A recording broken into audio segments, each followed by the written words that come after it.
Michel Venard Christian Fischer-Naudin, lisent des nouvelles d'Adriana Langer. tirées de ces recueils. Ne respirez pas, aux éditions de la Providence, Oui et non, publiées chez Valençin. et Errance. Dans Ne respirez pas, Boule qui est.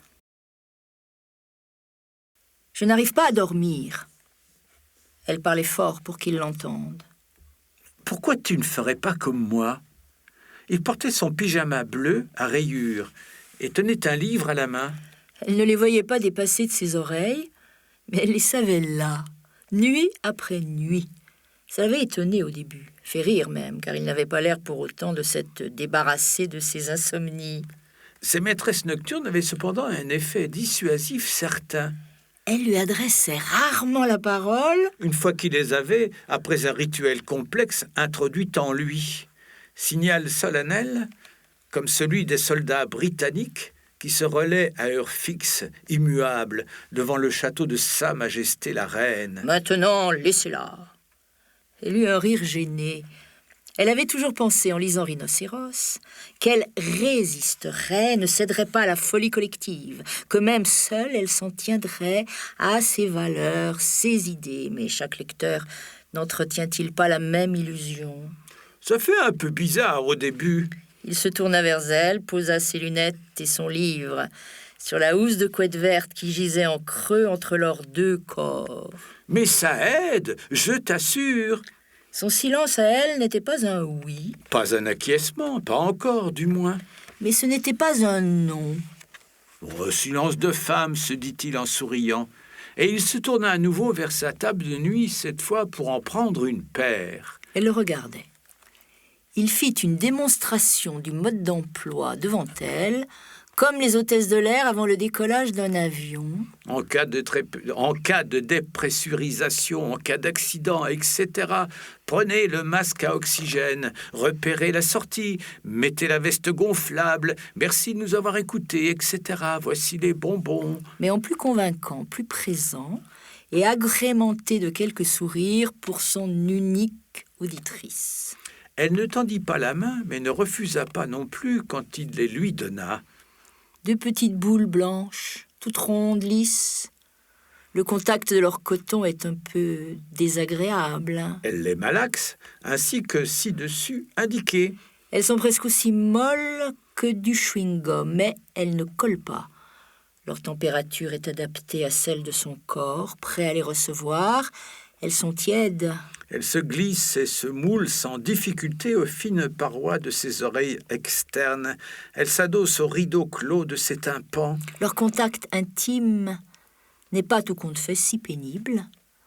Elle les pousse un peu en avant, décèle peu à peu au toucher leur consistance, leur malléabilité, et voilà bien calée. Elle attend. Les bruits de la rue sont amortis. Ça y est? Une voix lointaine. Où a-t-elle perçu ces mouvements plutôt que cette voix familière? Bonne nuit. Elle se rallonge sur le dos. Elle le voit. Reprendre son livre avec un sourire. Peu importe, ces nouvelles sensations commencent à l'intéresser. Elle ferme les yeux, se concentre sur son audition. Qu'entend-elle maintenant? Comment l'entend-elle? Qu'est-ce qui persiste encore du monde extérieur? Les bruits provenant de la rue sont lointains, atténués. Une moto brille en passant à toute allure. Un automobiliste égoïste et curieusement impatient klaxonne en pleine nuit. Un bus démarre à un probable feu vert. Cet extérieur est encore plus extérieur, rejeté lointain, presque oublié. C'est peut-être comme ça lorsqu'on vieillit, se dit-elle. Est-ce l'heure tardive? Même ces sons intermittents se font de plus en plus rares. Le silence n'est plus une pause parmi les bruits. Ils sont maintenant eux-mêmes de brèves et rares pauses au sein d'un long silence. Elle se rappelle ce roman où une vieille exilée russe met et enlève son appareil auditif, de page en page, au gré de son désir solitude, compagnie, et le Berlin qu'elle voit est dans les deux cas bien différent.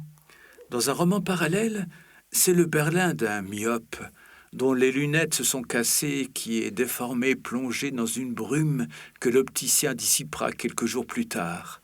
Sa chambre à elle, dans ce silence soudain.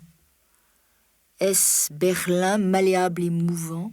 La pièce paraît plus large et plus blanche, et la lumière moins jaunâtre. Son lit est devenu très vaste, on dirait qu'elle-même a rétréci. Elle n'en occupe plus qu'une infime partie. Elle se sent étrangère, intruse dans sa propre chambre.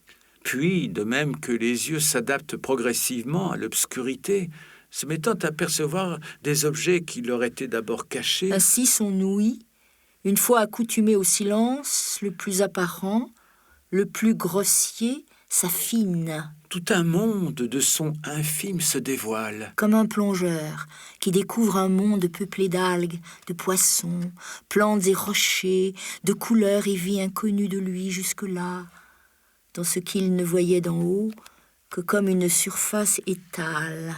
J'éteins? Oui, elle s'entend prononcer cette syllabe. Sa propre voix lui paraît lointaine, comme si, alors qu'elle le plongeait, ses lèvres à demi indépendantes se mouvaient seules, et les paroles, telles les bulles à travers le tuba, émergent à la surface.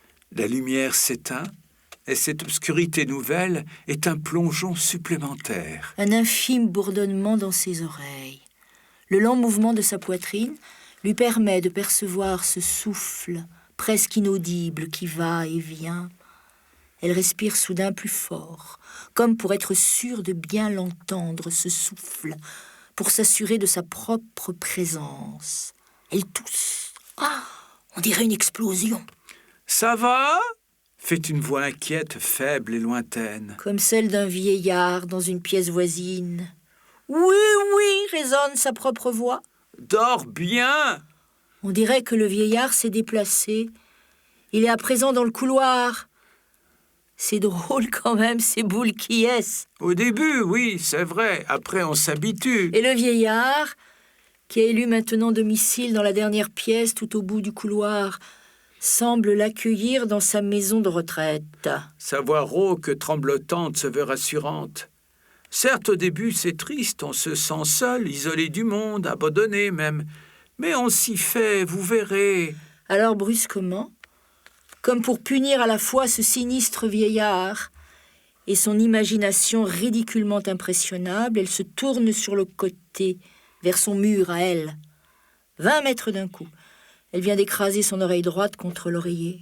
Encore une plongée, encore une partie du monde sensible qui disparaît. Elle entend le gargouillement dans son ventre qui erre de ci, de là.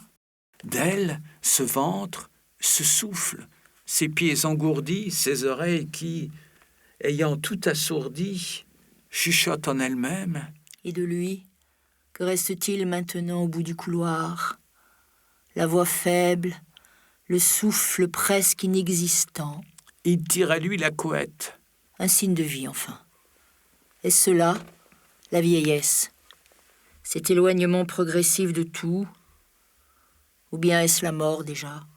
Ce long tunnel silencieux. Tout à fait indolore, comme si une mère venait doucement éteindre une lumière après l'autre. La vue, l'ouïe, les odeurs, les mouvements, tout s'atténue. Tout s'éloigne. S'adoucit. Et on glisse. Sans savoir à quel moment on est mort. Si on y est, enfin. Elle touche la couette, la tire à elle. Elle l'entend grogner dans son sommeil et répliquer par un mouvement de son corps. Qui se tourne vers son mur à lui. C'est vraiment drôle, ces boules qui est. Et elle rit. Il n'a pas entendu. Il dort là-bas. Au fond de son couloir. Dans l'obscurité.